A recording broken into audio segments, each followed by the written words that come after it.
Regardez bien ces œufs en chocolat. Il va vous falloir patienter jusqu'à Pâques avant de croquer dedans. Dans cette fabrique de chocolat située à Fécamp, on s'active pour être prêt le jour J. Noir, au lait, aux amandes, au café, 20 000 moulages d'œufs, de vaches, de grenouilles sont fabriqués en 2 mois et demi pour être remplis de fritures en chocolat ou en nougatine.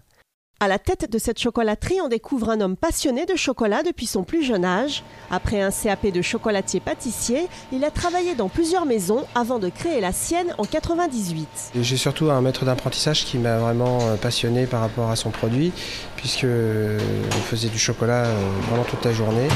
Et ne serait-ce que l'odeur, le fait de travailler ce produit m'a vraiment passionné, quoi. Et puis j'avais une maman qui faisait des gâteaux tous les jours. Alors les gâteaux et tout ça, c'était vraiment quelque chose qui me plaisait bien.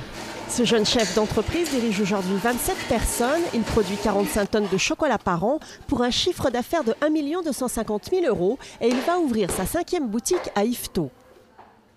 Collectionneur de tout ce qui touche au chocolat, il a également créé un musée en 2002 pour relater l'histoire de l'or noir des Mayas. Il faut savoir qu'il existe une tradition du chocolat à Fécamp. Entre 1933 et 1960, on retrouve une ancienne chocolaterie, les chocolateries de l'Ermitage de l'Épinay, qui fabriquaient des bouchons de champagne à la liqueur. À l'approche des fêtes de Pâques, Olivier Otto nous rappelle l'origine religieuse de l'œuf en chocolat. C'est à partir de 1832 où